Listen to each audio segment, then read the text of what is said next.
উত্তরপ্রদেশে আপনার মন হয়ে গেল 3টা বেজে গেছে, আসরের নামাজটা পড়ে নি, প্ল্যাটফর্মে একটা বেঞ্চের আড়ালে ফাঁকা জায়গায় আপনি যদি নামাজ পড়েন আর পুলিশ যদি আপনাকে দেখে নেই, সাথে সাথে হাতটাকে বাঁধবে আর 5 হাতে 7টা লাঠির বাড়ি দিবে, আর দেওয়ার পরে আপনাকে জেলে ভরবে।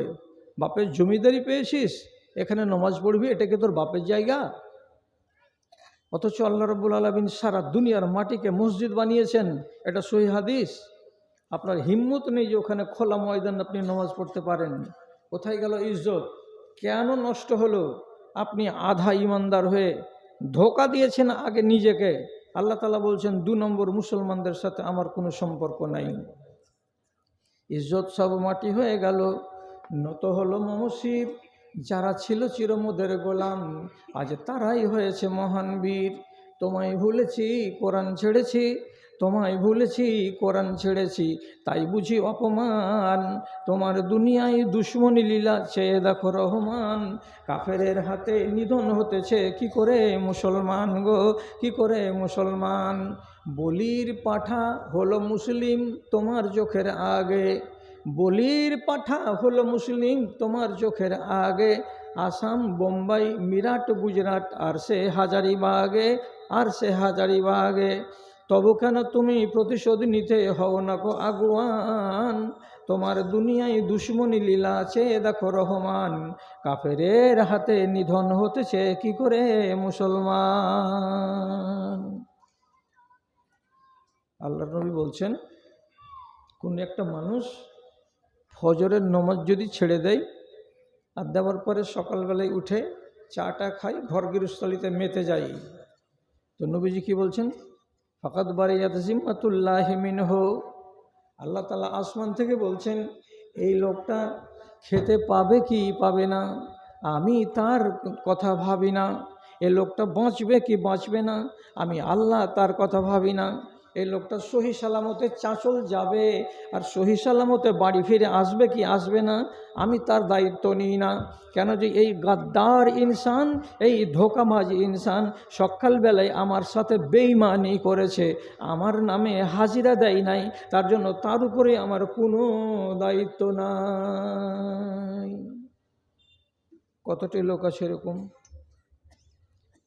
দুনিয়াতেও ইজ্জতটা গেল আর আখেরাতেও লাল ঘরে যেতে হলো। যার কাছে বাংলা কোরআন আছে কালকে খুলবেন, সূরাটার নাম সূরা জুমার। সূরা জুমারের শেষ রুকু ওতে লেখা আছে। পিটিয়ে নিয়ে যাওয়া হবে, এমনি কহবে না যে জয়নাল ভাই চলো লাল ঘরে নিয়ে যাই, আরশাদ ভাই চলো, এরকম ভাষাটা নয়। ওয়াসিকাল্লাযীনা কাফারু, পিটিয়ে নিয়ে যাওয়া হবে আল্লাহর জাহান্নামে। 2 নম্বর মুসলমানগুলোর কল্যাণ হবে না। কেন হবে না? আংশিক ঈমান মানুষের কল্যাণ সাধন করতে পারবে না। পূর্ণ ঈমান লাগবে, তাহলে আপনি কল্যাণ পাবেন। আর যারা পূর্ণ ঈমানদার হবে তারাকে মুমিন বলা যায়, আর যারা আংশিক ঈমান নিয়ে বেঁচে থাকে তাদেরকে মুসলমান বলা হয়। চিনতে পারলেন না? বুঝতে পারলেন না? পূর্ণ ঈমান কারা? যারা জীবনে একটা হারাম কাজ আশ্রয় দেয় না কাছে, যতগুলো নিষেধ আছে পাত্তা দেয় না, ওগুলোকে মানে না। যতটি আদেশ আছে যতদূর পারবে মেনে চলবে, এরাকে বলা হয় ঈমানদার। আর মুসলমান কাকে বলা হয়? যারা ঈমানটাকে আংশিক বানিয়ে দিয়েছে, মানে ভেঙে দিয়েছে। কেমন করে ভেঙেছে? চেহারাতে সুন্নতি দাঁড়িয়ে আছে, তারপরও দেখা যাবে ডিলাক্স আর কম্ভু না দিতে গেলে ও পান খেতে পারবে না। এ হলো হারামখোর ঈমানদার। হারামি জিনিস মুখে কেন গেল? ইমানকে নষ্ট করা জিনিস কি হচ্ছে? আগেই তো আল্লাহ তাআলা মানা করেছে হারামের কাছে যাবে না, তো এটা তো হারাম, তো হারামের গোড়ায় গেলে কেন? তোমার ইমানটা ভাঙলো না?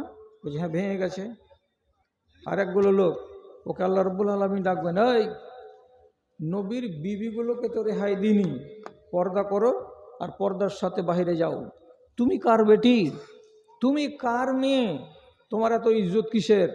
তুমি কেন মাথা খোলা রেখে বাইরে যাচ্ছ? তো কোরআন মাজিদের সূরা আহজাবের এই আয়াতকে যারা উপেক্ষা করে চলবে তাদের ঈমান হলো আংশিক, ভাঙা ঈমান। ভাঙা ঈমান কল্যাণ সাধন করবে না, এর নাম হলো মুসলমান। কাকে বলে মুসলমান? নমাজের টাইমে নমাজ পড়বে, আর যখন সময় হয়ে যাবে এমন, তখন তারা এই মোড়ে আর ওই মোড়ে বসে বসে গিল্লা আর গুজব করবে। এরা হলো আংশিক মুসলমান। ওই মুসলমান যারা সময় পেতে গেলে আবার হারাম জিনিসকে সেবন করবে, তারা হলো আংশিক মুসলমান। ওই নমাজি লোকটাই, নমাজি মুসলমানটাই, তাকে যদি জয়াধান মারার শেষে বলা যায় তোমার 200 মণ ধান হয়েছে, আল্লাহর কানুন অনুযায়ী 100 মণে 5 মণ আল্লাহর নামে ওসর বের করতে হয়, সে অনুযায়ী তোমাকে 10 মণ ওসর বের করতে হবে। ওই বান্দা যদি 10 মণকে বুড়া আঙুল দেখিয়ে 1 মণ ওসর বের করে ছোট কুঁঠিতে রেখে দেয়, আর বউকে বলে বউকে সারা বছর এই কুঁঠি থেকে ভিক দিবি, অন্য কুঁঠিতে হাত দিবি না, এই লোকটা মুসলমান, এ লোকটা মুমিন নয়। আল্লাহর কোনো কানুনকে যদি আপনি খালি বুড়ো আঙুল দেখান, ঈমান ভাঙবে। আর ঈমান ত্রুটি হতে গেলে এই ত্রুটিওয়ালা ঈমানদারকে কি বলা হবে? মুসলমান বলা হবে। আর এতটি মৌলবি বসে আছে, কাউরি কাছে সকালে মোড়ে দেখা হবে তো জিজ্ঞেস করবেন সেটা কি? যারা মুমিন হয়ে মরবে তারা বিনা হিসাবে জান্নাতে যাবে, এদের জন্য দাড়ি পাল্লাকে খাড়ো করা হবে না। আর যারা মুসলমান হয়ে মরবে তার মানে কি, নমাজের বেলা নমাজও আছি, আর হারাম খাওয়ার বেলাও তাও আছি, রোজার বেলাতেও আছি, আর হাটে মিথ্যা কসম খেয়ে গরু বিক্রি করাতেও আছি, হারামও করবে আর জায়েজও করে যাবে। যারা দুটোই জিনিসকে সমানতালে চালিয়ে যায় এরা হলো মুসলমান। এদের জন্য রব্বুল আলামিন কিয়ামতের দিন দাড়ি পাল্লা কায়েম করবেন, আর দেওয়ার পরে বলবেন বান্দারে কেন তোমার জন্য দাড়ি পাল্লা আনলাম? এই জন্য আনলাম যে তুমি তো নিজেকে বলছো আমি বড় ইমানদারের বেটা ইমানদার, কিন্তু তোমার আমলগুলো ছিল ত্রুটিপূর্ণ, তোমাকে চোখে দেখাবো, দেখিয়ে তারপরে ফাইসালা নিব বলে তোমার সামনে দাড়ি পাল্লা আনলাম। চাপাও, চাপানো হলো, ওজন হলো। আপনারা তো সবাই জানেন সূরাটার নাম আপনি বলবেন, আমি খালি আয়াতটা বলছি। ওখানে কি লেখা আছে? ও আম্মা মান সাকলাত মাওয়াজিনুহু ফাহুয়া ফি ঈশাতির রাজিয়া ওয়া আম্মা মান খাফফাত মাওয়াজিনুহু ফাউম্মুহু হাবিয়া। কোন সূরা? সূরা। তাহলে যার ওজন হালকা হবে, অর্থাৎ কি, নেকিটা হালকা হয়ে গেল আর পাপটা ভারী হয়ে গেল, নিচে চেপে গেল, পাপটা ভারী, তাহলে আল্লাহ তাআলা বলবেন তোমার পাপ বেশি, নেকিও আছে 10 ধরা, কিন্তু পাপ আছে তোমার 11 ধরা। কি হবে? আল্লাহ লাল ঘরে যেতে হবে। আর সহি হাদিসে প্রমাণ পাওয়া যায় একগুলো মানুষকে কিয়ামতের দিন 1 বেলার জন্য জাহান্নামে যেতে হবে। কত দুঃখের কথা!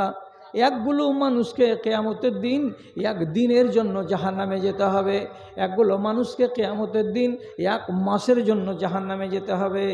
যারা 1 বেলার জন্য জাহান্নামে যাবে, কেন রে বাবা, কেন রে বাবা?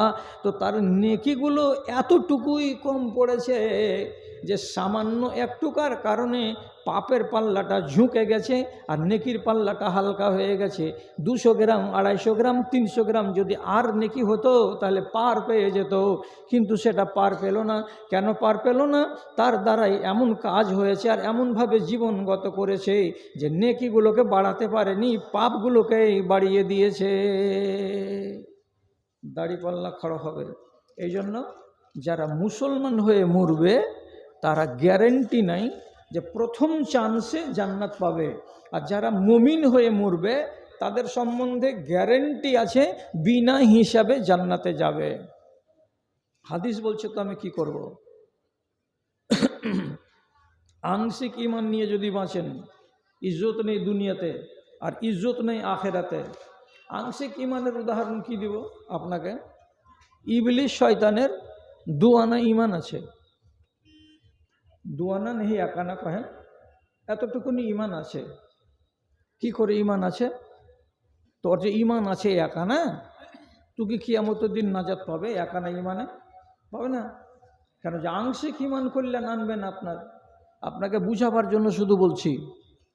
বদরের যুদ্ধের দিন 313টা মুসলমান আর 1000 কাফের মুখোমুখি দাঁড়িয়ে আছে।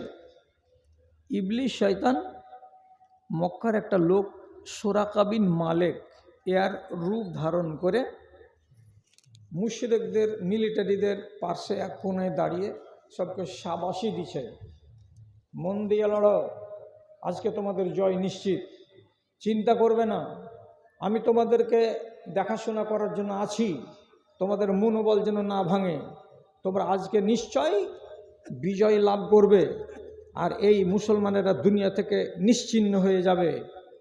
তো যদি একটা মানুষ এরকম করে সাহস দেয় তো আর একটা মানুষ সাহস পাবে না? উৎসাহ দিচ্ছে তো, खुदा तुम्हारे साथ है, खुदी तुम्हारे पाँव में, बढ़ता चल रहमतों की छाँव में, रहमतों की छाँव में। মিলিটারিরাকে ময়দানে নামিয়ে গান শোনানো হয়। আরব দেশের লোকেরা মেয়েদেরকে নিয়ে যে গান শুনে, তো কেন? এদেরকে উদ্বুদ্ধ করার জন্য, যাতে মন দিয়ে লড়াই করে। ইবলিস শয়তান সুরাকা বিন মালেকের রূপ ধরে বলছে, আজকে তোমরা জিতবে, তোমরা মন দিয়ে লড়ো, কে তোমাদের পারে। ঠিকঠাক চলছিল। ইতিমধ্যে হঠাৎ নবীজি বাবুরের গাছের তলায় 2 রাকাত নামাজ পড়ে, আধা রোদ আর আধা ছায়া এমনি জায়গাতে উপর দিকে হাত তুলে দিয়ে আল্লাহ তাআলাকে বলছেন, এমন দুয়া, এমন ঝামেলার দুয়া যে আপনিও শুনে মাথা খারাপ করবেন। রসুল কি বলে দোয়া করছেন? আল্লাহুম্মা ইন তাহলেক হাযিহিল ইসাবাতু লান তুবাদ ফিল আরজে আবাদা। হে পরওয়ারদিগার, বদরের ময়দানে 313টা মিলিটারি তাদেরকে নিয়ে ময়দানে নেমে গেছি। আমার সামনে 1000 জন মুশরিক এরা দাঁড়িয়ে আছে, লাঠি নিয়ে, তরবারি নিয়ে, ঘোড়া নিয়ে, আর কত সাজ সরঞ্জাম নিয়ে। আমাদের কাছে অতগুলো নাই। তার জন্য তোমাকে বলছি, তুমি যদি বলো যে আর আজ থেকে আসরের আজান পড়বে না, তুমি যদি চাও যে আজ থেকে নামাজ রবে না, তুমি যদি চাও যে মসজিদ বিরান হয়ে যাক, তোমার নামে কোনো ধ্বনি উঠবে না, তাহলে 313 জন মুসলমানকে পরাজিত করে দাও। আর তুমি যদি চাও আজানও থাকবে, আমার ইবাদতও চলবে, আমার ধ্বনিও দুনিয়াতে চলবেই, তাহলে কেমন করে এ 313 জন লোক জয়ী হবে তার উপায় তুমি আসমান থেকে করে দাও। আল্লাহর কোর্টে বল, তুমি কি চাইছো? আল্লাহ, তুমি দিনকে রাখবা না নষ্ট করে দিবা? বলো। তুমি যদি চাও যে দিন থাক, ব্যবস্থা করো। আল্লাহ তাআলা জিবরিলকে বলছেন, জিবরিল 1000টা মিলিটারি নিয়ে, প্যারাশুটওয়ালা মিলিটারি, যেগুলো হেলিকপ্টার থেকে নামে যুদ্ধের ময়দানে, দেখেছেন? প্যারাশুট নিয়ে কুদে যায়, যে পড়ে যায় মেঝেতে, কিছু হয় না ওদের। এই যে মিলিটারি আল্লাহ তাআলা আসমান থেকে নাজিল করলেন 1000টা, সব ফেরেশতা। তো ফেরেশতাদের সাথে থাকা এই জিন ইবলিস শয়তান, ও তো চিনে যে ফেরেশতার রূপ কেমন। ঝাঁটা খেয়ে দুনিয়াতে এসছে, আগে তো ফেরেশতাদের সাথে ছিল কি না? চিনতে পারছি যে আল্লাহ উপর দিক থেকে খালি প্যারামিলিটারি লাচ করে নেমেই চলে যাচ্ছে। তো মিলিটারি আল্লাহর আসমান থেকে যেগুলো আসছে, তাদের সাথে এ 3 পয়সার মিলিটারিরা মোকাবিলা করে পারবে না। তখন যুদ্ধের ময়দান ছেড়ে দিয়ে উল্টা পথে আলমগীর দিকে ঘাঁটা। তো নিয়ারা বলছে, হাজি ভাই কুন্ডেছ, ঝাড়া ফিরতে যাইছ নাকি? বলছে, ঝাড়া টাড়া বাদ দে, ঘাঁটা ধরে এলিনু। কেন? কিসের জন্য? কি ব্যাপার? আরে যুদ্ধের মাঠ থেকে তুমি পালিয়ে যাচ্ছ কেন? তো সোজা জবাব দিচ্ছে কি বলে, ইন্নি আরা মা লা তারাউনা, আমার 2 চোখ দিয়ে আমি যা দেখতে পারি তোমরা তা দেখতে পারো না। আমার 2 চোখ দিয়ে নিজে দেখতে পেলাম আসমান থেকে রব্বুল আলামিন মিলিটারি নাজেল করে দিয়েছেন, আর ওই মিলিটারিদের সঙ্গে তোরা 14 গোষ্ঠী জীবনে পারবি না। এই জন্য তোদের হার নিশ্চিত আছে। তাই আমি এখান থেকে চলে গেলাম, আমি আর থাকবো না।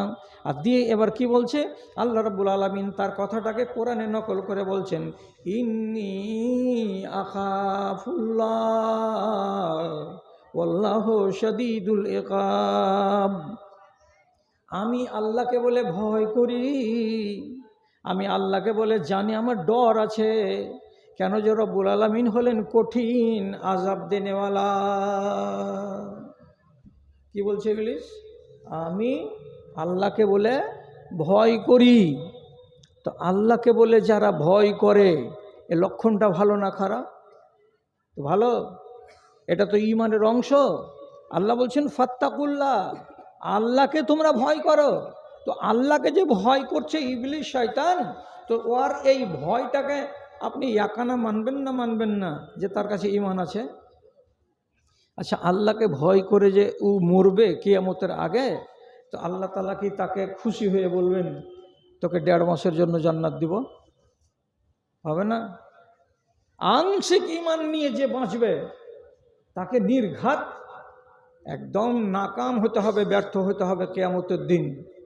আপনি এবার বলুন, আমরা এবার নিজেদের মূল্যায়ন করি, আমরা যতটি ভাই এখানে আছি আমাদের ঈমান পূর্ণকার। পূর্ণকার শিখেন, খালি গলাবাজি দেখলে হবে না। কিছু জ্ঞানের কথাগুলোকে যদি নিজের মগজের কাছে রাখেন, ব্রেনের কাছে রাখেন, তো এই জিনিসগুলো আপনাকে জ্ঞান দান করবে। আমি একটা লোকের নাম বলছি, তার নাম আবু সুফিয়ান। 13 বছর মক্কার জীবনে ঈমান কবুল করেনি। এত দুনিয়ার লোক ঈমান আনলো, ও ঈমান আনলো না 13 বছর। এটা কে? তো রাসূলুল্লাহর আপন শ্বশুর উম্মে হাবিবার বাবা। আর একটা সূত্র কি? এটা হলো চাচাতো ভাই, ডবল সূত্র। কার সাথে? তো আবু সুফিয়ানের সাথে। আবু সুফিয়ান শ্বশুর হয়েও, চাচাতো ভাই হয়েও ঈমান আনেনি 13 বছর। তারপর হিজরত করে চলে যাওয়ার পর ফতে মক্কা হলো 8 হিজরিতে। 8 হিজরির দিন ইসলাম কবুল করলো। তো এদিকে 8 আর ওদিকে 13, কত হলো? 21। ইসলামের আগমনের 21 বছর পরে আবু সুফিয়ান ঈমান কবুল করলো। তুই 5কার মুসলমান কি না? একগুলো আগের মুসলমান আর এ হলো 5-এর মুসলমান। যে এই লোকটা যে ঈমান কবুল করলো, তো ঈমান কবুল করার পরে রাসূলুল্লাহর সাথে উঠা বসা করার টাইম পেল 2 বছর। তারপরে রসুল ইন্তেকাল করে গেলেন। তারপরে বাঁচল আর 4 বছর। তাহলে আবু সুফিয়ান মুসলমান হয়ে বাঁচল টোটাল কয় বছর? 6 বছর। 6 বছর ইসলাম কবুল করে থাকার পর যেদিন ওর মৌত হচ্ছে, মৌতের লক্ষণ দেখে বাড়ির লোক বুঝে নিয়েছে যে আবু সুফিয়ান মরবে এখন। বিবি পার্শ্বে বসে কান্না করছে, ছেলেরা পার্শ্বে বসে কান্না করছে, বৌমা বেটিরা পার্শ্বে বসে কান্না করছে। মরবার আগে আবু সুফিয়ান নিজের পরিবারের লোকটির দিকে আঙুল তুলে বলছেন, ওরে বেটি, বউ, ওরে ছেলেপিলেরা, বিবিরা আমার, তোমরা কান্না কেন করছো? তখন তারা বলছে, আপনি আমাদের ছাতা মাথার, আপনি যদি মরে যাবেন তো বাড়িটা খালি খালি লাগবে। কে বলছে আপনি আমার বাপ, আপনি মরে গেলে আপনাকে আর বাপ আর পাওয়া যাবে না। এই চিন্তাতে মরছি। আবার কেউ কেউ বলছে আপনি যে মরে যাবেন তো মরার পরে কি হবে আপনার, এ ভাবনা ভাবছি আর আমরা কান্না করছি। তখন আবু সুফিয়ান কি বলছে? ফাইন্নি লাম আতানাত্তাফ বিখাতিয়াতিন মুনজ আসলাম। তো ওরে বেটি, ওরে বেটা, ওরে বিবি, ওরে বউ, তোমরা সবাইকে সান্ত্বনা দিয়ে বলছি, আমি যেদিন ঈমান এনেছি সেদিন থেকে নিয়ে আজ মরবার দিন পর্যন্ত 6 বছর ঈমানের জিন্দেগি কাটালাম। ঈমান আনার পরে আমি তারপর থেকে আজ পর্যন্ত একটা রতি পরিমাণে একটা সুঁয়ের আগালের সমান আমি কোনো গুনাহ করিনি। আমার দ্বারাই কাবিরা দূরের কথা, একটা সাগিরা গুনাহ পর্যন্ত আমি করিনি। আমার ইমানটাকে এত ধুয়ে মুছে ঝকঝকে করে রেখেছি, জমজমের পানির মতো পরিষ্কার করে রেখেছি। আমি মরে যেতে গেলে আমার চিন্তা নাই, তো তোমরাও চিন্তা করিও না। কেমন মানুষ গো, বলছে আমার একটাও পাপ নাই, আমি মরবো এখন, তো আমার কাছে একটা কাবিরা গুনাহ তো দূরের কথা, একটা সাগিরা গুনাহ নাই। আছে এরকম দেশে ইমানদার? আবু সুফিয়ানের মতো কেউ হবে? যদি আমি বাতি জ্বালিয়ে আর খানা ব্যাগে করে নিয়ে শুধু দেশে দেশে দেশে দেশে ঘুরে বেড়াই, হরগিজ পাওয়া যাবে না। মাটার ঘাট বলে নেই কোনো ভেদাভেদ, অপরাধ চারিদিকে করে থই থই, প্রদীপটি হাতে নিয়ে খুঁজি আমি দাঁড়ে দাঁড়ে, হায় রে কোরআনের দুনিয়াটা কই, হায় রে ইমানের দুনিয়াটা কই। পাবেন ইমানের দুনিয়া খোঁজ করে করে পাবেন। নাম বলবো না, রতুয়ার আশেপাশে আছে, এক জায়গাতে জালসা করলাম, তো জালসা টালসা করছি, তো বাইরে বেরিয়ে দেখছি ওই পর্দাগুলোর কাছে আর একটা মসজিদ।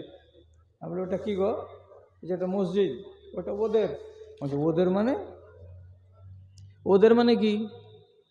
মৌলী সাহেব বলিয়েন না, 7 বছর আগে জায়গা নিয়ে নিয়ে ঝগড়া হলো, রাগ করে ওরা বেরিয়ে গেল, বেরিয়ে গিয়ে মসজিদ করে নিল। এটা মসজিদে ওরা আসে না। এবার এখানে আপনি আজান দিবেন, ওরা সবটি শুনতে পাবে। এখানে একামত দিবেন, ওরা সব শুনতে পাবে। ওরা আজান দিবে, এরা শুনতে পাবে। ওরা একামত দিবে, এরা শুনতে পাবে। এই বেকুফ নিজে নিজে মনে ভাবছে কি আমি কত বড় ইমানদার যে মসজিদে নামাজ পড়ছি। যে মসজিদটা হচ্ছে জেরার, জেরারের মানে ইসলামের ক্ষতি সাধন করে, আর নিজের গরজের জন্য তৈরি করা হয়, আল্লাহর গরজের জন্য তৈরি করা হয় না।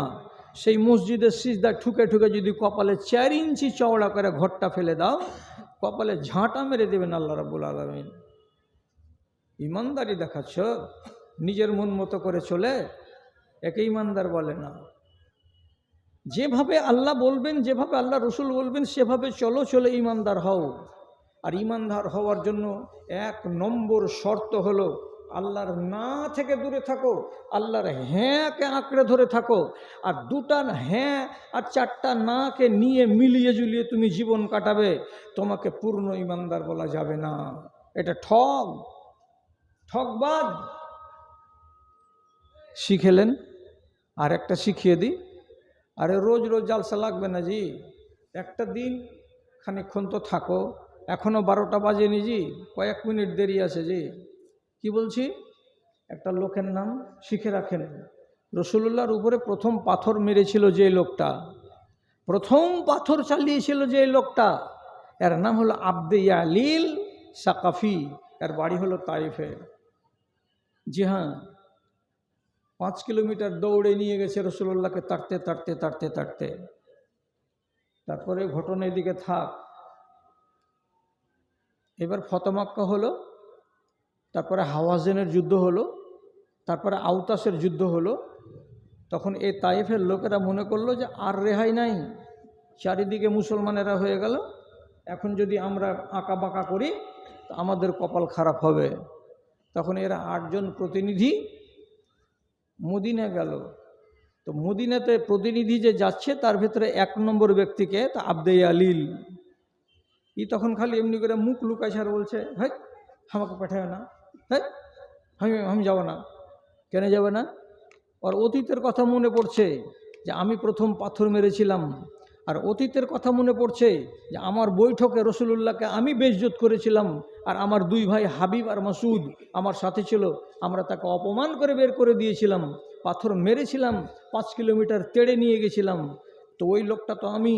আজকে যদি মদিনাতে আমাকে পাই, তো নবী যদি বলে দেন যে যাই সাহাবীরা একে বাঁধো তো আগে, তাহলে তো হলো খেলা। এরা সাহস দিয়ে বলছে রসুল কোনো প্রতিনিধি দলের সঙ্গে খারাপ ব্যবহার করে না, তুমি ভরসা রাখো, তোমাকে যেতে হবে, তুমি যাও। এলো আব্দে ইয়ালিল, আসার পরে এশা নমাজ আদায় হলো, এরা নমাজি নয়, এখনো ঈমান আনেনি। রাসূলুল্লাহকে বলছেন, আমরা সাকিফ গোত্রের মান্যগণ্য 6 জন লোক এসেছি আপনার সাথে মত বিনিময় করার জন্য। রাসূলুল্লাহ বলছেন, কি মত বিনিময় করবা? তো বলছি, আমরা ভেবে নিয়েছি ঈমান আনবো। আগা ঈমান আনতে গেলে সামিয়ানা টাঙতে হয় না, খালি মুখে বললেই তো হয়ে গেল যে হ্যাঁ আমি ঈমানদার হচ্ছি। তুমি কলেমা পড়ে নাও, মুসলমান হয়ে যাও। তো বলছে না, আমাদের কথা আছে। কি কথা আছে? কথার দিকে তাকান। আব্দে আলিল বলছে, আমরা সুদের ব্যবসা করি, সুদের টাকাতে আমাদের গরম। ইসলাম কবুল করব বটে, কিন্তু সুদকে বন্ধ করা যাবে না। 1। 2 নম্বর, আমাদের সবচাইতে প্রিয় খোদা, তার নাম হলো লাত। লাত খোদাটাকে আমরা ভাঙব না। বাকি যতগুলো খোদা আছে, মানাত আছে, হবুল আছে, আসাফ আছে, নাইলা আছে, দুয়ার আছে, ওয়াদ আছে, আর ইয়াগুস আছে, ইয়াউক আছে, আর কত রকমের খোদা আমাদের আছে, একটাকেও রাখবো না, সবকে ভেঙে ফেলে দেব, কিন্তু লাত নামের মাবুদটাকে ভাঙবো না। আপাতত 6 বছর সে থাকবে। 2 হলো। 3 নম্বরে বলছে, আমরা আগের যুগ থেকেই ব্যবসা করি, তার সাথে সাথে আমরা নিজের মনটাকে হালকা করার জন্য লন্ডিদের সঙ্গে নাচিয়ে এবং গায়িকাদের সঙ্গে আমরা গান করি এবং শরাব পান করি এবং আমরা ব্যভিচার করি। আমরা ব্যভিচারকে খারাপ মনে করি না। সুতরাং ঈমান আনবো, কিন্তু আমাদের জন্য ব্যভিচারের দরজাটা খোলা রাখতে হবে। আমরা ব্যভিচারকে বন্ধ করব না। রাসূলুল্লাহ মুচকি মেরে হাসছেন আর কইছেন, তোরা তাহলে কোন মুসলমান হবি? হ্যাঁ, তোরা লাতকে ভাঙবি না, ও থাকবে, আর আল্লাহকে ফের মানবি, তো তোর তাওহীদ কই হলো? তুই তো মুশরিক।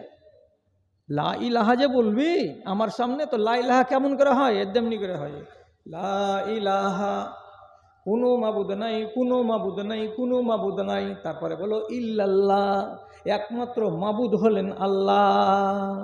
তো তোর যে মাবুদ থেকে গেছে ঘরে, তোর যে শিরক থেকে গেল, এমনি করে হবে? তুই যে বলছিস সুদ ছাড়তে পারবো না, এটা আমাদের মূল ব্যবসা, তো এটা আল্লাহ হারাম করেছে এবং বলেছে যারা সুদ ছাড়বে না ওকে খবর দিয়ে দাও, তোমার সঙ্গে আল্লাহ আর রসুলের যুদ্ধ হবে। তো তুই এটাও ছাড়বি না, তো তাহলে তুই কেমন মুসলমান হবি? 3টা কথাকে রাসূলুল্লাহ একবারে ফুং দিয়ে উড়িয়ে দিয়ে বলছেন, আমি নিজের ঘরে চলে গেলাম। আব্দে আলিল, তোমার 3খানা কথা হলো একেবারে ডুপ্লিকেট কথা, এরকম করে মুসলমান হওয়া যাবে না। সারা রাত তোমাকে সময় দিলাম, ভাবনা চিন্তা করো।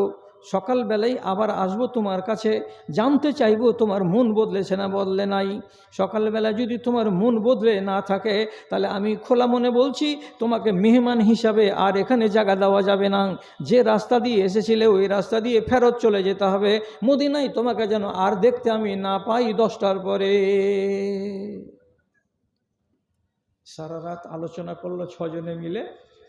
সকালবেলায় তখন বলছে, কি করবি হে? যদি মুসলমান না হবি তো কপাল খারাপ আছে, যুদ্ধ তো লেগেই যাবে, চারিদিকে ওরাই। কি করবে? শেষের বেলায় বেলা 8টার সময় 9টার সময় রাসূলুল্লাহর সামনে হাজিরি দিয়ে বলছেন, রাসূল, আমরাকে যেভাবে ঈমান আনতে বলবেন সেভাবে আমরা ঈমান আনব।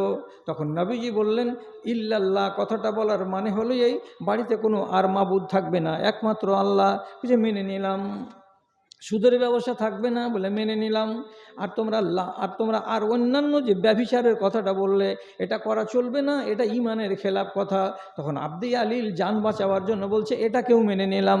নিয়ে 8 জন লোক ঈমানদার হয়ে মুসলমান ঈমান কবুল করে তারপর এখান থেকে এলো। রাসূলুল্লাহ বলছেন, এগুলো করবে আর তার সাথে সাথে তুমি যদি ঈমানদার বলবে, তো এগুলোকে ঈমানদার বলা যাবে না, ঈমানকে নষ্ট করা জিনিস হবে। আর এইরকম করতে গেলে ঈমান টিকবে না, তুমি কল্যাণ পাবে না। এখন আপনি বলেন, যখন জানতে পারলেন নেশা হারাম, তো যত নেশা আছে সব হারাম। কয়টা লোক ছাড়া আছে? আপনি জানেন গান বাজনা শোনা হারাম। আপনি এখানে দেখিয়ে দেন, যতটা লোকের কাছে অ্যান্ড্রয়েড মোবাইল আছে, ও আমার সামনে কসম খেয়ে বলুক তো যে আমি গান শুনি না। ও আমাকে এসে বলুক তো যে আমার মোবাইলের ভেতরে কোরআন মাজিদ রেকর্ড আছে, আমি সকালে বিকালে একবার করে শুনি, একটাও জোয়ান ছেলে পাবেন না। তাহলে ইমানদার কোথায়? ইমান এখন তলানিতে। রাগ করবেন না, আমি খুব তাড়াতাড়ি ছেড়ে দিচ্ছি, এতক্ষণে 12টা বাজলো, এই কয়টা মিনিট আপনাদের কাছে আমি ভিক্ষা চেয়ে নিচ্ছি, তারপর আপনাকে আমি ছেড়ে দেব। রসুলুল্লাহ একদিন মসজিদে বসে বসে আক্ষেপের সুরে একটা কথা বললেন, বলছেন কি, ইশতাক্তু ইলা আসদিকাই, আমার বন্ধুদেরকে দেখার জন্য মনটা আমার বড় ছটপট ছটপট করছে, কখন যে আমি আমার বন্ধুদেরকে দেখতে পাবো, বন্ধুদেরকে দেখতে পাবো। তো সাহাবায়ে কেরাম সাথে সাথে বলছেন, আওয়াল আসনা আসদিকাওকা ইয়া রাসূলুল্লাহ, আমরা কি আপনার বন্ধু নই? নবীজি তখন বলছেন, লা, তোমরা আমার বন্ধু নও, আনতুম আসহাবি, তোমরা আমার সাথী, তোমরা আমার সাহাবী, তো তোমরা আমার বন্ধু নও। তাহলে বন্ধু কারা? তখন নবীজি বলছেন, হুমুল্লাযীনা আমানু বি ওয়া লাম ইয়ারাউনি, ওই লোকগুলো আমার বন্ধু, ওই লোকগুলো আমার দোস্ত, যে লোকগুলো আমাকে চোখে দেখেনি, না দেখা সত্ত্বেও আমাকে ভালোবেসেছে আর আমার উপরে মুহাব্বত রেখেছে, এখন পর্যন্ত তারা জন্মেনি, আমার মরে যাওয়ার পরে জন্মিবে, কবে যে তারা দুনিয়াতে আসবে আর দুনিয়া থেকে তারা বিদায় হয়ে চলে যাবে, তখন আমি আমার বন্ধুদের সঙ্গে মোলাকাত পাব। তাহলে আপনারা কি রসুল দেখেছেন? না। এখন আপনার কি সাহস আছে মনে যে আমি আল্লাহর বন্ধু হব?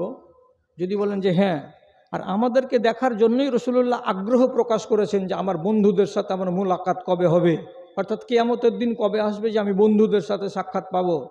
আচ্ছা, 1 মিনিটের জন্য বলছি, এটাকে বলা হয় কল্পনা। কল্পনাটা কি? ফালাহুল মুসলিমিন মাদ্রাসার গ্রাউন্ডে আল্লাহ পাকের নবী এসে হাজির হলেন। কে কে বলবে এই মজলিসে, তুমি যদি জানতে পারো যে রসুলুল্লাহ আমার নবী মুহাম্মদ মুস্তাফা সাল্লাল্লাহু আলাইহি ওয়াসাল্লাম এসেছেন, তো দেখতে যাব না? কোন লোকটার এরকম ঈমান আছে? ওকে বলবে যে হ্যাঁ আমি দেখতে যাব না। রসুলের দেয়াস দেখার জন্য পাগলা হয়ে আছে, তো রসুলকে দেখতে পেলে কে দৌড়াবে না গো?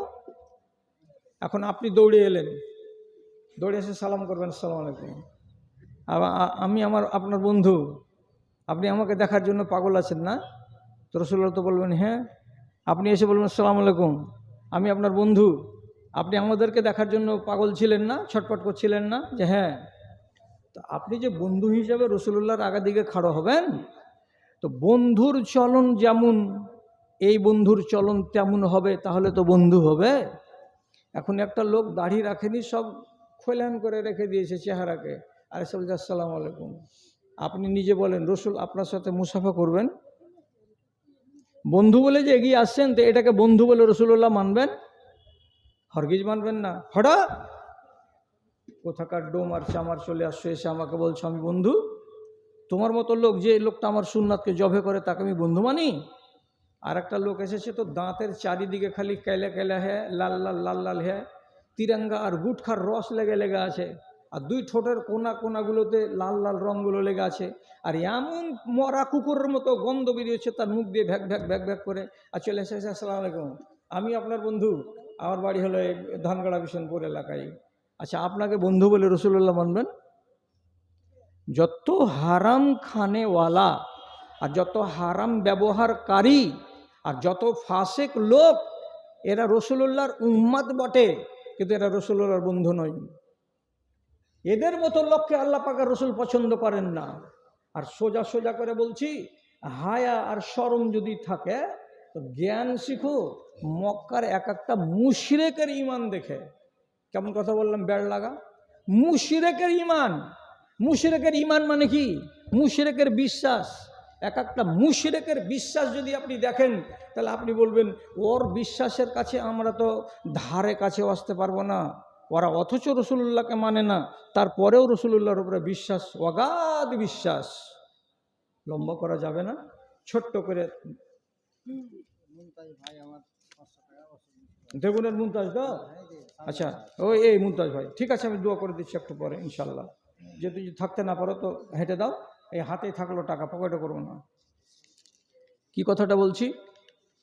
কথাটা হলো এই, রসুলুল্লাহর একটা জামাই, তার নাম আবুল আস, মনে থাকবে তো, ভাইরা বেটা সম্পর্কে, ভাইরা বেটা আবার হয়ে গেল জামাই আবুল আস।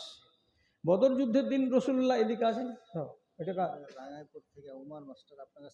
আচ্ছা আচ্ছা আচ্ছা আচ্ছা আচ্ছা, মাস্টার উমর সাহেব আমার খাস লোক, ইনশাল্লাহ মনে রাখছি, আমি ধরে আছি টাকাটা। উঠিও না জি, 5টা মিনিট থামো না, উঠিও না, 5টা মিনিট দাও, সময়টা দাও, বলে দিয়ে ছেড়ে দিচ্ছি 5টা মিনিট। সেটা হলো এই যে বদর যুদ্ধের দিন রসুলুল্লাহ এদিকে আর আগা দিকে জামাই খাড়ে আছে, যদি পায় তো শ্বশুরকে সামটে নিবে। রসুলুল্লাহ খালি বলছেন সুহান আল্লাহ, জামাই হওয়ার আগা দিকে খাড়ো হ্যাঁ। হুকুম কি হলো আল্লাহ তাআলা, রসুল জিতে গেলেন, 70টা বন্দি হলো। তো সকালবেলা যদি দেখছেন যে কে কে বন্দি হয়েছে, তো দেখছি জামাই বাবু তাও বন্দি। মাছমারি সাবধান থেকে কসিমুদ্দিন 10,000 টাকা ওরে আল্লাহ, বলে পাঠাচ্ছেন এখানে এসে আজকে? ওরে আল্লাহ, গ্যাসটা উঠে আপনার কথা বলছে। আচ্ছা আমি জানতে পারছি, এটা হলো আমার উমরার সাথী ডাক্তার কসিমুদ্দিন, অত দূরের লোক 10,000 টাকা দিয়ে পাঠিয়েছে। আচ্ছা, হিরালাল 5,000 টাকা দিয়েছে, মাশাআল্লাহ, আলহামদুলিল্লাহ, জাযাকাল্লাহ। আল্লাহুম্মা আইয়িদহুম বিল ইলমি ওয়াল হিলমি ওয়া যায়্যিনহুম বিল ঈমানি ওয়াত তাকওয়া ওয়া লা তু'আররিজহুম বিল ফিতানি ইয়া রাব্বাল আলামিন। আল্লাহুম্মা সাল্লি আলাইহিম, আল্লাহুম্মা বারিক আলাইহিম। তো বলছিলাম কি, এই 70টা কয়েদির ভিতরে আবুল আসও বাঁধা আছে। রাসূলুল্লাহ মুচকি হেসে বলছেন, তোমার বাহাদুরি বাড়ি হয়েছে না? শ্বশুরের বিরুদ্ধে কেউ লড়াই করতে আসে ময়দানে, লাজ টাজ তো থাকা চাই। যাই হোক, এলান হয়ে গেল, মক্কার লোক নিজের কয়েদিকে টাকা দিয়ে ছুটিয়ে নিয়ে যাও, কয়েদিকে ছুটিয়ে নিয়ে যেতে হবে। তো বেটি মক্কা থেকে কিচ্ছু নাই, যে টাকা পয়সা কোথায় পাবো যে স্বামীকে ছুটাবো। তো গলার হার ছিল একখানা সোনার, দিয়ে পাঠিয়ে দিয়েছে বাহকের মারফতে, আর দিয়ে বলছে হারখান জমা দিয়ে দিও, এর বিনিময়ে যেন আমার স্বামী আবুল আসকে ছেড়ে দেয়। মদিনা মসজিদে রসুল বসে আছেন, সামনে হাজির হলো হার, আর দেওয়ার পরে যে লোকটা বাহক, ও তখন বলছে আল্লাহ রসুল, এই হারখানা দিয়ে পাঠিয়েছেন আপনার জামাই আবুল আসের মুক্তিপণ, হারখানা নেন আর লোকটাকে ছেড়ে দেন। রসুলের চোখের কোনাতে ডবডবে 2 ফোঁটা পানি গড়ে এলো। মজলিসে কাঁদো কাঁদো ভাবে সাহাবীদেরকে বললেন, সাহাবীরা, এই লোকটাকে যদি তোমরা বিনা পয়সাতে ছেড়ে দিতে তো আমার মনটা ভরে যেত। এই হারখানা দিয়ে পাঠিয়েছে, এই হারের সাথে আমার ইতিহাস জড়িয়ে আছে। কি ইতিহাস? সংক্ষেপে কথা, এই হারখানা হলো আমার বিবি খাদিজার হার। ভিতরটা কত ফেটেছে রাসূলুল্লাহর। আমার বিবির হার আজকে বাইতুল মালে জমা হয়ে যাবে, আমার পরিবারে থাকবে না। কে দিয়ে পাঠিয়েছে? তো আমার বেটি। যেমনি কথাটা বললেন সাহাবীরা মেনে নিয়ে বলছেন, আমরা মেনে নিলাম, বিনা পয়সাতে আবুল আসকে আপনি ছেড়ে দেন আর হার ঘুরিয়ে দিয়ে দেন। হারও ঘুরিয়ে দিলেন, আবুল আসকে ছেড়ে দিলেন। বাড়ি যখন যাচ্ছে তখন রাসূলুল্লাহ আবুল আসকে বললেন, আবুল আস, একটা কথা শোনো, বাড়ি ফিরে যাচ্ছ, যাও, তুমি মুশরিক আর আমার বেটি মুমিনা, আমার বেটি মুসলিম মুমিনা, তোমার কাছে আমার বেটি থাকতে পাবে না। তুমি বাড়ি যাও, আর যাওয়ার পরে আমার বেটিকে আমার কাছে জমা করে দাও, আমার কাছে ফেরত করে দাও। জি করে দেব। বাড়ি গেল, নিজের বিবিকে বলছে, তোমাকে তোমার বাপের বাড়ি চলে যেতে হবে, তুমি মুসলমান আর আমি কাফের, কাফের মুসলমানের কাছে থাকতে পাবে না। আর আমি রসুলকে বলে দিয়েছি যে হ্যাঁ আমি ফেরত করে দিব, এই নাও তোমার হার। রসুল্লাহ ঘুরিয়ে দিয়েছেন। তারপরে তখন বলছে, আমি কিন্তু যাব না। নিজের ভাইকে সাথে দিয়ে উটের উপরে টাপ্পুর বসিয়ে হযরতে জাইনাবকে বসিয়ে দিয়ে রওনা করে দিল মদিনা। রাস্তাতে আক্রমণ করলো কোনো দুশমনে, ক্ষতি হয়ে গেল অনেক বড়। এবার রাসূলুল্লাহ এই জামাই সম্পর্কে যখন বেটিকে কাছে পেয়ে গেলেন, তখন তিনি বলছেন, এখনও জামাই কিন্তু মুশরিক। কি বলছেন? ফাইন্নাহু কাল্লামানি ওয়া ওয়াদানি ওয়া ওয়াফানি। এই ছেলেটা হলো মুশরিক, অথচ ছেলেটা আমার সামনে কথা বলল আর আমার সাথে ওয়াদা করলো, আর ওয়াদাটাকে পূরণও করে দিল। বেদিন যদি বাড়ি যাওয়ার পরে বলতো, তোর সাথে যুদ্ধ করতে আর জীবনেও যাব না, আর তোর বেটিকে আমি হরগিজ ফেরতও দিব না, আমি আমার বাড়িওয়ালিকে নিয়ে সুখে থাকবো, তোর হিম্মত থাকে তো বাড়ি থেকে নিয়ে যা, কিচ্ছু বলবো না। রসুল মুখ দিয়ে কী বের করলেন? এ মুশরিক সম্পর্কে তখনকার মতো আমার সাথে কথা বলল আর ব্যবহার ভালো করলো এবং কথাটাকে পুরাও করে দিল। ভালো কথা। তাহলে একটা বেদিন এত সুন্দর চরিত্র রাখে। আমি আজকালকার মুসলমানগুলোকে যদি বলি 1 মিনিটের জন্য তোমার চরিত্রটাকে আবুল আসের চরিত্রের পাশে রাখো, তো শূন্যের কোঠায় নামবে। জি। তারপরে তখন গরম দেখবার জন্য গেল সিরিয়া ব্যবসা করতে। আবুল আস এত কটা মাল জিতে, মাল কামাই করে উঁট ভর্তি করে নিয়ে চলে আসছে। রসুল্লাহ যোগান রেখেছিলেন রাস্তায় মদিনার পাশে। রাত 12টার সময় আবুল আস চলে যাচ্ছিল মাল নিয়ে। মাল রাতের বেলায় সাহাবায়ে কেরাম কেড়ে নিলেন আর নিয়ে নিজের ঘরে উঠিয়ে নিলেন। এই গেট মুশরিকদের জন্য বন্ধ। তুমি এলে কেন? যখন দুঃখের উপরে দুঃখ পড়ল, তখন রাত 4:30টার সময় ফজরের আজান হবে, আজান হয়ে গেছে। এমন টাইমে রসুলুল্লাহর বাড়িতে, যে বাড়িতে তার স্ত্রী জাইনাব আছে, ওই বাড়িতে যে আস্তে করে আওয়াজ দিয়ে বলছে, জাইনাব।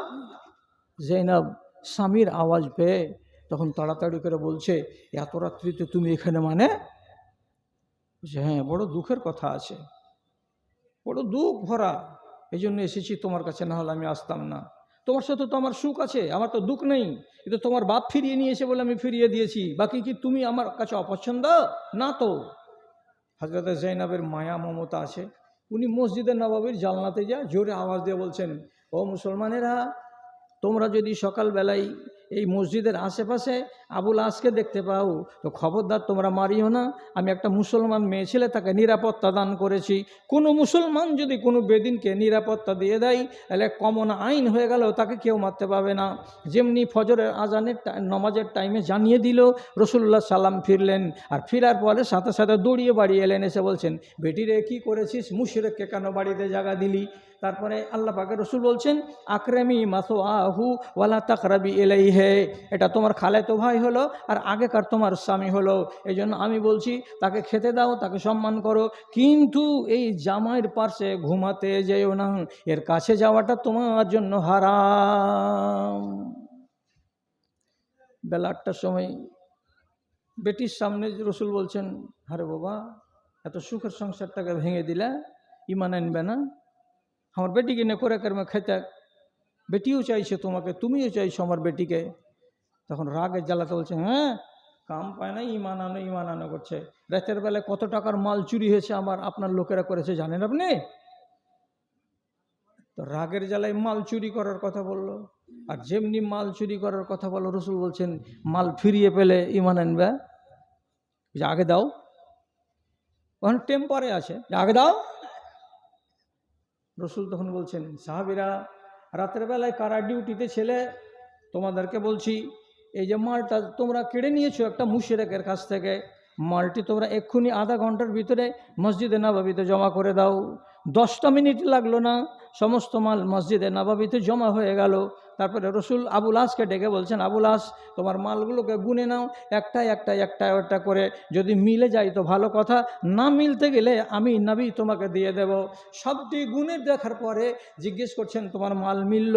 তখন আবুল আস বলছে, দেখে মনে হচ্ছে কিছু বেশি পাওয়া গেছে, আমার মাল একটাও পাবে নাই। রসুল বলছেন, ঈমান আনবে?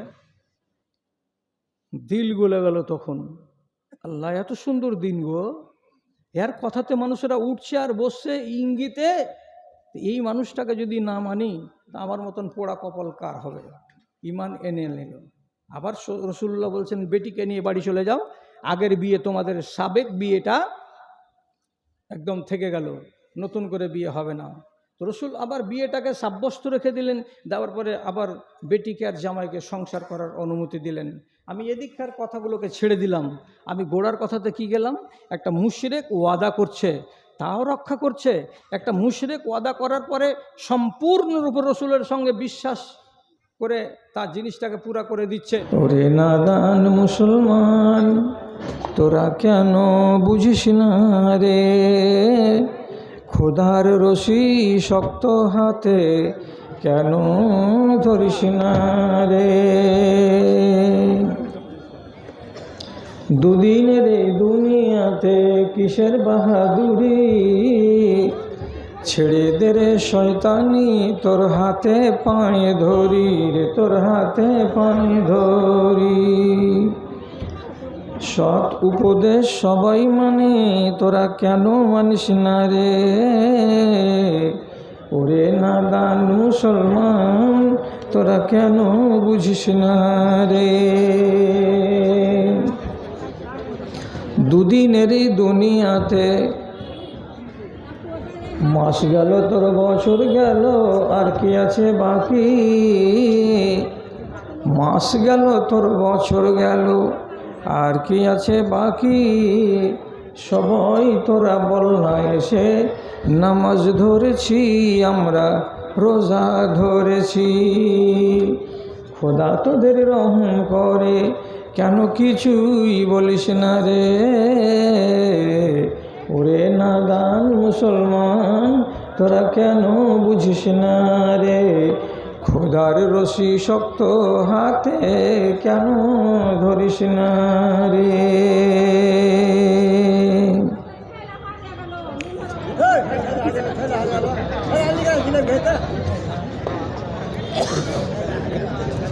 মাননীয় সভাপতি সাহেব, সমবেত এই অঞ্চলের বিভিন্ন প্রান্ত থেকে মাদ্রাসার নামে এক রাশ ভালোবাসাকে বুকে নিয়ে ও দিনের দরদকে সাথে নিয়ে উপস্থিত বিভিন্ন শ্রেণীর আমার ভাই ও বন্ধুগণ তথা পুরুষ মজলিস থেকে আলাদা মহিলা মহলে স্ক্রিনের সামনে বসে থাকা অবলা সরলা স্নেহের মাতা ও ভগ্নীগণ, আল্লাহর শুকরগুজারি করুন, আমিও করছি।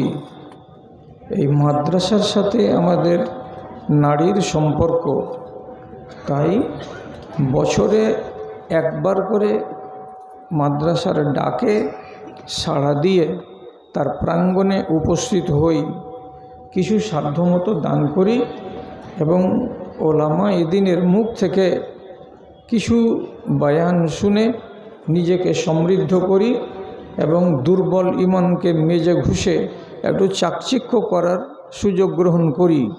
আল্লাহ তাআলা আমাদের এই নেক বাসনার জন্য এতদূর পর্যন্ত নিয়ে এসেছেন। যিনি সুযোগ দিয়েছেন এতগুলো, সেই আল্লাহর একবার নামাক হালালি করি। নামাক হালাল বান্দাকে আল্লাহ পছন্দ করেন, নামাক হারামকে পছন্দ করেন না। নামাক হালালি করার জন্য আমরা নিজের জায়গাতে বসে আস্তে করে ঠোঁট দুটাকে নাড়িয়ে একবার মোহাব্বতের সাথে বলি আলহামদুলিল্লাহ।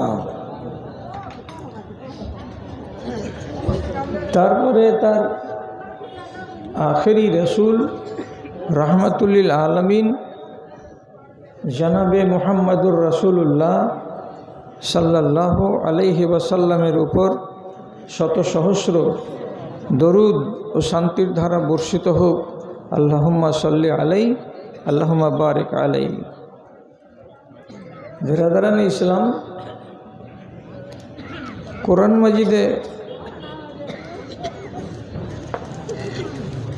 ওকে মাইক্রোফোন দাও না, যে একটা যে দাও, এটা দিয়ে দাও, ওকে দাও, ওকে দাও দাও, ওকে কইতে দাও, দিয়ে দাও, দিয়ে চালু করে দাও।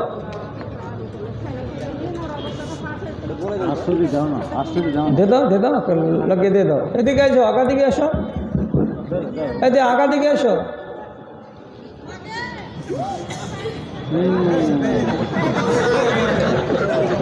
ধোঁয়া বেটিকে এখন কবর খুঁড়ে পূজা দাও তোমরা, যে নেকি পাবে। এই বুড়িকে আগে পুঁতবে, যাতে যাও তো এগিয়ে যাও তো।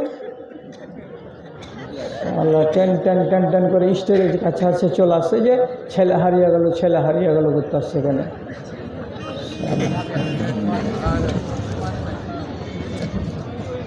কত রকমের জিল্লতি টানছে যে দেখো তো। আব্দুল মাতিন মৌলভী সাহেব আমাকে 10:30টাতে টাইম দিয়েছে, এখন পাকা 11:30।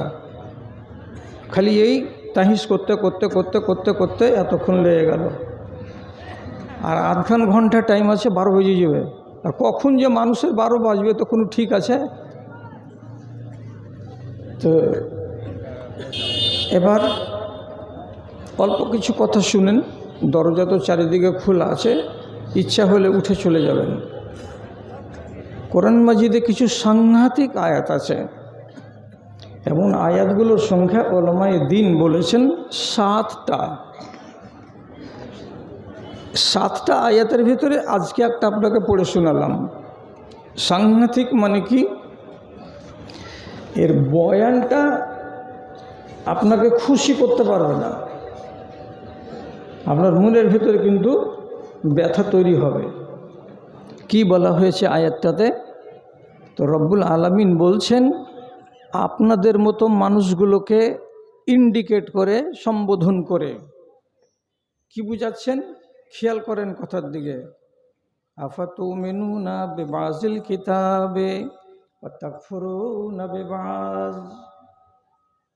আমি তোমাদেরকে 100টা বিধিবিধান দিয়েছি, তার ভেতরে কেউ 70টাকে মানবে, কেউ 80টাকে মানবে, 20টাকে মানবে না, 30টাকে মানবে না, কেউ আধা মানবে, কেউ আধা ছাড়বে। এই রকম করে কিছু ধরে আর কিছু ছেড়ে যদি নিজেকে বলো যে আমি মুমিন মুসলমান, তো এই রকম তুমি মুমিন হতে চাইছো নাকি? যদি তোমার নিয়ত এরকমই থাকে যে আধা মেনে চলবো আর আধা ছেড়ে দিয়ে নিজের মতো করে চলবো, তো তোমার হবেটা কি? তো রব্বুল আলামিন নিজে বলছেন দুনিয়াতে যতদিন বাঁচবে ইজ্জতের জিন্দেগি পাবে না, জিল্লতের জিন্দেগি গত করতে হবে। হাটে মাঠে ঘাটে বাজারে যেতে গেলে তোমাকে লোকেরা দেখে ভয় পাবে না, তোমার দিকে তাকাবে, তাকিয়ে তোমাকে টিটকারি মারবে। তুমি মুখ ছেড়ে কথা বলতে পারবে না, সাহস করে হাঁটতে পারবে না, ভিজা ছাগলের মতো লাড়ুসাড়ু হয়ে হাঁটবে, চলবে এবং অন্যদেরকে দেখে তোমাকে ভয় লাগবে। তোমার মনের ভেতরে সাহস কিন্তু আর থাকবে না। দুনিয়াতে যতদিন বাঁচবে লাঞ্ছিত হয়ে বাঁচবে। আর তারপরে কিয়ামতের দিন আল্লাহর কাছে হাজির হয়ে তখন মেও মেও করে বলবে যে আল্লাহ, দুনিয়াতে ভালো মানুষ ছিলাম, তো দুশ্মনেরা আমাদেরকে খুব জ্বালিয়ে পুড়িয়ে খেয়েছে, আজকে তুমি আমাদের সম্মান দাও, ইজ্জত দাও, ভালো একটা জায়গা দাও। রব্বুল আলামিন তো চেনেন এ মানুষগুলোকে, যারা আধা মানা আর আধা ছাড়া আর এভাবে জীবন কাটিয়ে কিয়ামতে আল্লাহর কাছে গেছে। তো আল্লাহ তাআলা তখন তাদেরকে কি বলবেন? ওয়াউমাল কিয়ামাতে ইউরাদ্দুনা ইলা আশাদ্দিল আযাব। এই ডুপ্লিকেট 2 নম্বর মুসলমানগুলোকে কিয়ামতের দিন আল্লাহ রাব্বুল আলামিন একটা নয় দুটা নয় ঝাঁকে ঝাঁকে লোকগুলোকে পিটিয়ে বেঁতিয়ে সবকে জাহান্নামে ভরে দিবেন। কেন ভরে দেবেন? রব্বুল আলামিন বলছেন তোমার মতো ইমানদার আমি চাইনি, আমি তোমার মতো পোকা লাগা ইমান চাইনি। আমি আগে এই কোরআনে বলে দিয়েছি, তোমাদের মাওলানারা বলেছিল ইয়া আইয়ুহাল্লাযীনা আমানু দুখুলু ফিস-সিলমি কাফা। ইসলামের ভেতরে তোমরা পরিপূর্ণ রূপে প্রবেশ করে থাকো, জামাটা যেন বাইরে না যায়, আঙুলগুলো যেন ইসলামের সীমানার বাইরে না যায়, তোমার পাখানা যেন ইসলামের বাইরে না যায়, তোমার চোখের জ্যোতিটা যেন ইসলামের বাইরে না যায়। এমন ইমানদার চেয়েছিলাম। কলকাতার মেট্রো রেলে যদি চড়বেন তো চড়া হবে, 1 মিনিট জুটবে না, তার আগে আপনি একটা আওয়াজ ভাসবে। আওয়াজটা কি?